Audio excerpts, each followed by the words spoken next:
जय हिंद दोस्तों, मैं हूं मेजर गौरवारी और आप देख रहे हैं मेजरली राइट। दोस्तों, ये बात तो आपको पता है कि कुछ समय पहले 3 अमेरिकी सोल्जर्स जॉर्डन में मारे गए। आतंकियों ने ड्रोन मारा और 3 सोल्जर्स आउट। अमेरिका गुस्से में आग बबूला। अमेरिका ने बोला यार कि ये ईरान इसके पीछे है, और जो बात सच है ईरान है भी उसके पीछे। ये जितनी भी आतंकी घटनाएं हो रही हैं मिडिल ईस्ट में, जिसको हम लोग भारत में वेस्ट एशिया बोलते हैं, इन सब के पीछे ईरान है। क्योंकि ईरान हुथियों को भी पैसे दे रहा है, ईरान दे रहा है पैसे हमास को, ईरान पैसे दे रहा है हिजबुल्लाह को, और इसके कई आतंकी संगठन है। दोस्तों, आप ये मत सोचिएगा कि इनका सिर्फ एक ही आतंकी संगठन है, नॉट एट ऑल। इनके दर्जनों आतंकी संगठन है जो कि तेल के पैसे, तेल की स्मगलिंग से ईरान वाले सबको पैसा बांटते हैं, हथियार बांटते हैं, ट्रेनिंग बांटते हैं। और यहां तक जो ईरान की इस्लामिक रिपब्लिकन गार्ड कोर है, जो सबसे उनके एलीट ट्रूप्स हैं पूरे ईरान में, सबसे एलीट ट्रूप्स, ये इंबेडेड हैं। आप समझिए, यानी कि ये एक पुराना कॉन्सेप्ट है दोस्तों। आपने पाकिस्तान की बैट टीम सुनी है, BAT, border action teams, right? Pakistan border action teams बना के इंडियन आर्मी पे लाइन ऑफ कंट्रोल पे अटैक करवाता था एक टाइम पे। अब तो बैठ के हमने पर काट दिए, तो अब बैट नहीं उड़ते, बैठ गए वो। लेकिन बैट का क्या था कि बैट में लश्कर तैयबा और जैश ए मोहम्मद के कोई टेररिस्ट होते थे। 5-6 लोगों की एक बैट की टीम होती थी, और उसमें 2 स्पेशल फोर्सेस वाले होते थे, SSG वाले, और वो आके यहां पे एक्शन करके जाते थे। तो दोस्तों, यही कॉन्सेप्ट है ईरान का भी। ईरान ने जैसे कोई आतंकी संगठन है, इस्लामिक रेजिस्टेंस फॉर एग्जांपल, एक आतंकी संगठन है जिसका नाम है इस्लामिक रेजिस्टेंस। तो उसके अंदर जैसे 100-200 लोग हुए, तो उसके अंदर 20-30 ईरानी भी होंगे। ईरानी अंदर उनको डायरेक्ट करना, उनको लीड करना, उनको बताना अच्छा तुम ये करो ये करो, उनको डायरेक्ट हुक्म आता है तेहरान से। तो यानी कि ये छोटी छोटी आतंकियों की फौजें पूरे मिडिल ईस्ट में ईरान ने फैला रखी हैं, और अलग अलग देशों के खिलाफ ये लोग कार्रवाई करते हैं। इसलिए ईरान को ज्यादातर मुसलमान मुल्क पसंद नहीं करते। वो तो इजराइल बीच में आ गया, तो इन्होंने बोला कि अच्छा ठीक है, फिलहाल के लिए हम अपनी दोस्ती भूल जाते हैं, क्योंकि यहूदी के खिलाफ लड़ना है तो ये तो सबसे बड़ा जिहाद है। तो इसीलिए कुछ समय के लिए ईरान को इन्होंने माफ कर दिया था, ढील देती थी, लेकिन फिर से लोग चिढ़ गए ईरान से इसकी हरकतों की वजह से। अब दोस्तों, मैं आपको समझाता हूं सिनेरियो कैसे प्ले आउट हो रहा है। ईरान ने क्या करा है कि जैसे मैंने आपको बताया ना, हर जगह आतंकी संगठन इसने खोल रखे हैं, और उनके बड़े बड़े वेयर हाउसेज हैं, उनके ऑफिसेज हैं, मतलब proper they run like a proper company. तो उनको अमेरिकन को पता है कहां कहां पे हैं। अब अमेरिकन कह रहे हैं कि हम इनको टारगेट करेंगे, हम इनको चुन चुन के मारेंगे। तुमने हमारे 3 बंदे मारे, हम चुन चुन के। अब अमेरिकन क्यों कर रहे हैं ऐसा? अमेरिकन इसलिए कर रहे हैं क्योंकि नंबर 1, अमेरिकन अगर ईरान पे अटैक करते हैं, अगर अमेरिकन ईरान पे अटैक करते हैं, फिर वो बात हो जाएगी कि ये जो इजराइल और हमास की लड़ाई है ये फैल गई, फिर ये आउट ऑफ कंट्रोल हो जाएगी। इसमें अभी तक देश शामिल नहीं है, देश एक ही है, इजराइल। बाकी सब इसमें आतंकी संगठन शामिल है। आप समझ रहे मेरी बात? देश शामिल कैसे हो गए? इन रिस्पॉन्स की अमेरिका की नेवी आ गई, यूके की नेवी आ गई, वहां पे इंडियन नेवी अलग से अपने ऑपरेशंस कर रही है, और ये दुनिया भर की चीजें। लेकिन कंट्री टू कंट्री फाइटिंग जो है वो अभी तक शुरू नहीं हुई है दोस्तों। कंट्री टू कंट्री फाइटिंग नहीं शुरू हुई है इसमें, क्योंकि इवन अगर आप लेबनान की बात करें तो क्या साहब हिजबुल्लाह वाले खुद कर रहे हैं, हमें नहीं पता, जबकि वो पूरी तरीके से शामिल है हिजबुल्लाह के साथ। हमास वाले पूरी तरीके से पैलेस्टीनियन अथॉरिटी के साथ शामिल है, मुंह पे एक दूसरे को गालियां दे, वो अलग चीज है। दोनों का एम जिहाद है। एक बंदा जिहाद हथियार से कर रहा है, एक बंदा पॉलिटिकली कर रहा है। दोनों एक ही जैसे करप्ट क्रिमिनल एंटरप्राइज है, पैलेस्टीनियन गवर्नमेंट हो या हमास हो। अब मैं आपको बताता हूं दोस्तों कि इसमें चल क्या रहा है। अमेरिका चाहता है कि बिना इस लड़ाई को फैलाए, बिना और देशों को, देश जब इन्वॉल्व हो जाते हैं ना, फिर उसमें डिप्लोमेसी इन्वॉल्व हो जाती है। फिर आपको ये क्या, मैं आपको बताता हूं, अगर इसमें देश इन्वॉल्व हो गए तो क्या होगा। फिर आप इस्लामिक दुनिया को बीच से ऐसे काटने की कोशिश कर रहे हैं।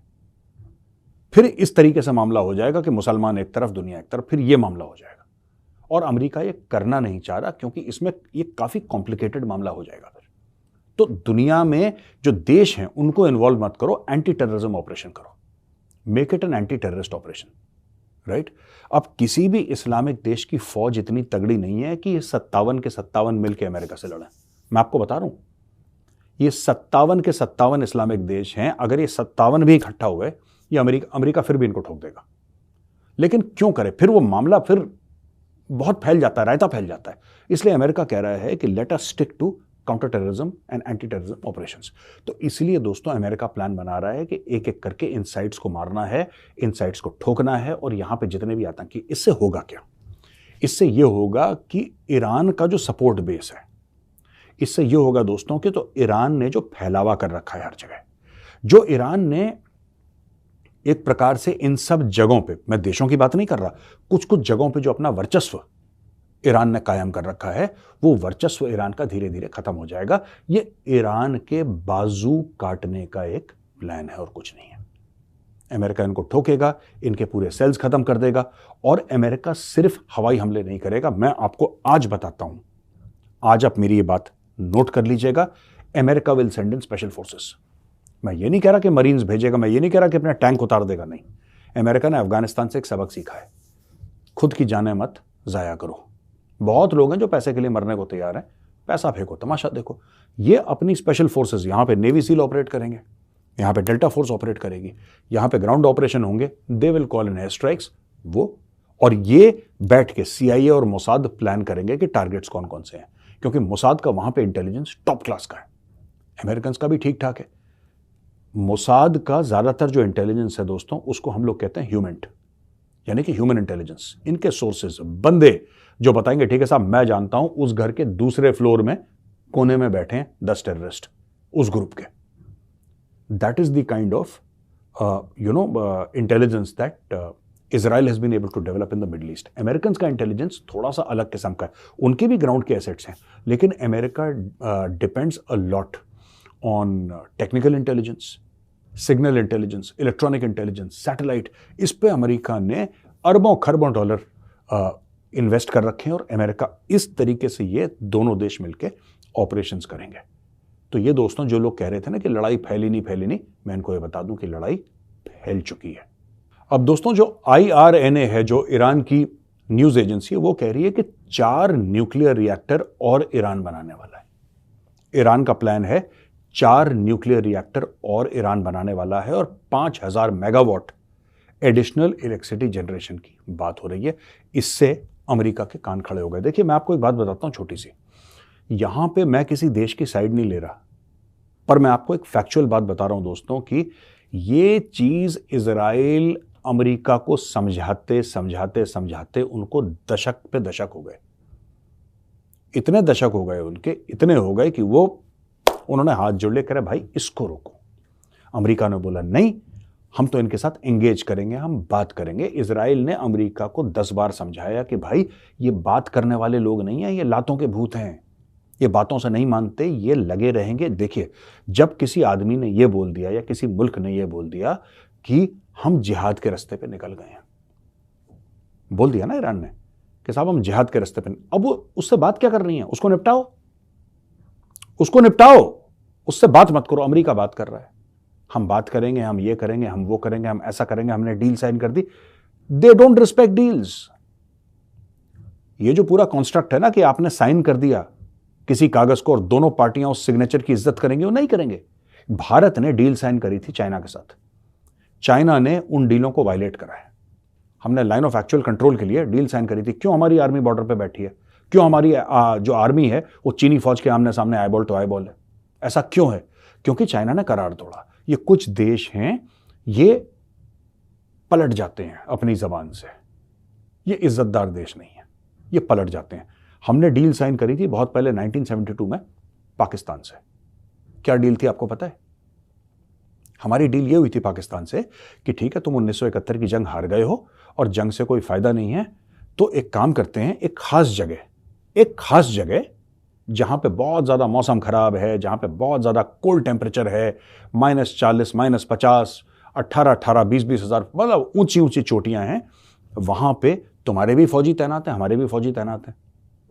तो हम लोग एक काम करते हैं, ये भारत और पाकिस्तान के बीच में एक मुआहदा हुआ, मैप साइन करेगा, आई थिंक 19, 20, 21 कुछ मैप थे, वो मैप साइन करे गए। मैप में लोकेशन, ये तुम्हारी लोकेशन, हाँ मानते हो, हाँ मानते हैं, ठीक है साइन करो। इस तरीके से प्रॉपर एक डील बनाई गई। और उस इलाके के लिए डील क्या थी दोस्तों पता है? उस इलाके के लिए डील थी कि ठीक है सितंबर अक्टूबर में दोनों फोन से बात करेंगे एक दूसरे से और बोलेंगे ठीक है तुम्हारे फौजी नीचे आ जाएं, हमारे भी नीचे आ जाएं, तुम्हारे ऐसे नीचे आ जाएं, हमारे ऐसे नीचे आ जाएं। फिर अप्रैल में जब बर्फ पिघल जाएगी तो दोनों फौजी फिर ऊपर चले जाएंगे। ये डील खूबसूरती से चलती चली आ रही थी। 1999 में पाकिस्तान ने करार तोड़ दिया, वो एरिया था कारगिल। तो कुछ ऐसे देश होते हैं जो पीठ पे छुरा आपके उतारते ही उतारते हैं। उनमें से एक ईरान की जो क्लर्जी है, इसका भी यही काम है, ये धोखा देंगे।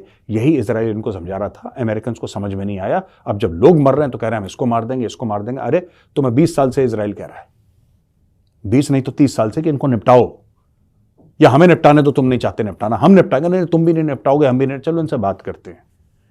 हो गई बात, आ गया सुकून, स्वाद आ गया। सोचना जरा इसके ऊपर।